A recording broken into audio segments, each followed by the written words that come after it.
Taste the Daily. Cuddalore மாவட்டம் விருத்தாச்சலத்தில் குப்பைகளுக்கு மேல் அமர்ந்து தூய்மை பணியாளர்கள் பயணம் செய்யும் அவலக்காட்சி ஸ்டாலின் அரசின் அலட்சிய போக்கை தோலுரித்து காட்டியுள்ளது.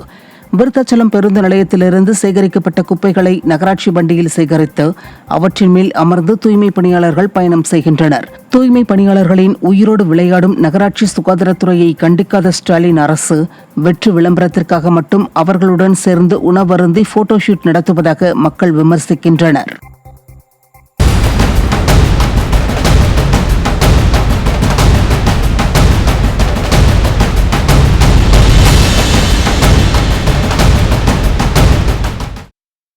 கடலூர் மாவட்டம் குறிஞ்சிப்பாடியில் கட்டி முடிக்கப்பட்ட வணிக வளாக கடைகளை ஒரு வருடமாகியும் திறனற்ற திமுக அரசு திறந்து வைக்கவில்லை என வியாபாரிகள் குற்றம் சாட்டியுள்ளனர்.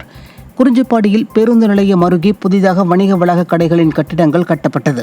இந்த வணிக வளாக கடைகள் கட்டப்பட்டு ஒரு வருடமாகியும் இதுவரை திறனற்ற திமுக அரசு கடைகளை திறந்து வைக்கவில்லை என வியாபாரிகள் குற்றம் சாட்டியுள்ளனர். குறிஞ்சிப்பாடி தொகுதி சட்டமன்ற உறுப்பினராக தேர்ந்தெடுக்கப்பட்ட வேளாண்மைத்துறை அமைச்சர் MRK பன்னீர்செல்வம் தொகுதி மக்களின் நலன் மீது அக்கறை செலுத்துவதே இல்லை என வியாபாரிகள் குமுறுகின்றனர். எனவே வரும் சட்டமன்ற தேர்தலில் பன்னீருக்கு பாடம் புகட்டுவோம் என காட்டமாக விமர்சித்தனர். கடலூர் மாவட்டம் விருத்தாச்சலத்தில் உள்ள பாலக்காரி நகராட்சி பேருந்து நிலையம் சுகாதாரமற்ற முறையிலும் இரும்பு இருக்கைகள் சிதிலமடைந்து இருப்பதால் பயணிகள் கடும் அவதிக்கு உள்ளாகினர். இந்த பேருந்து நிலையத்திற்கு தினமும் ஆயிரக்கணக்கில் பயணிகள் வந்து செல்கின்றனர். இந்நிலையில் பேருந்து நிலையத்தை முறையாக சுத்தம் செய்யாததால் கொசுக்கள் அதிகமாகி பயணிகளுக்கு தொற்றுநோய் ஏற்படும் அபாயம் ஏற்பட்டுள்ளது.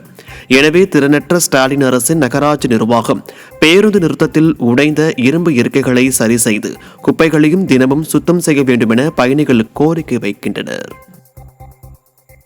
கிருஷ்ணகிரி மாவட்டம் போச்சம்பள்ளி வாரச்சந்தையில் விற்கப்படும் ஆடுகளுக்கு மண் கலந்த தண்ணீரை புகட்டி எடையை அதிகரித்து காட்டும் மோசடி நடைபெறுவதாக குற்றச்சாட்டு எழுந்துள்ளது. முதிர்ந்த ஆடுகளை அதிக எடையுள்ளதாக காட்டுவதற்காக சந்தைக்கு கொண்டு வரும் முன் தண்ணீருடன் மண்ணை கலந்து டியூப் மூலமாக ஆடுகளின் வாயில் திணித்து புகட்டுவதாக கூறப்படுகிறது. இந்த வகை ஆடுகள் வாங்கிச் சென்ற சில நாட்களில் வயிற்றுப்போக்கு ஏற்பட்டு இறப்பதால் பணத்தை இழந்து பலர் மன உளைச்சலுக்கு ஆளாகும் மக்கள் ஸ்டாலின் அரசின் மாவட்ட நிர்வாகம் இதுகுறித்து உரிய நடவடிக்கை எடுக்க வேண்டும் என கோரிக்கை விடுத்துள்ளனர். ராமநாதபுரம் மாவட்டம் ராமேஸ்வரம் பகுதியில் கடலில் விழுந்து மாயமான மீனவரை கண்டுபிடித்து தருமாறு மீனவர்கள் கோரிக்கை வைத்துள்ளனர். ராமேஸ்வரம் மீன்பிடி துறைமுகத்தில் இருந்து மீன்பிடிக்க சென்ற மீனவர் சுரேஷ் கரைக்கு திரும்பும்போது வலிப்பு ஏற்பட்டு கடலில் விழுந்து மாயமானதாக கூறப்படுகிறது. சக மீனவர்கள் தேடியும் கிடைக்காததால் அவரை ஹெலிகாப்டர் உதவியுடன் கண்டுபிடித்து தருமாறு மீனவர்களும் குடும்பத்தினரும் ஸ்டாலின் அரசுக்கு கோரிக்கை விடுத்துள்ளனர்.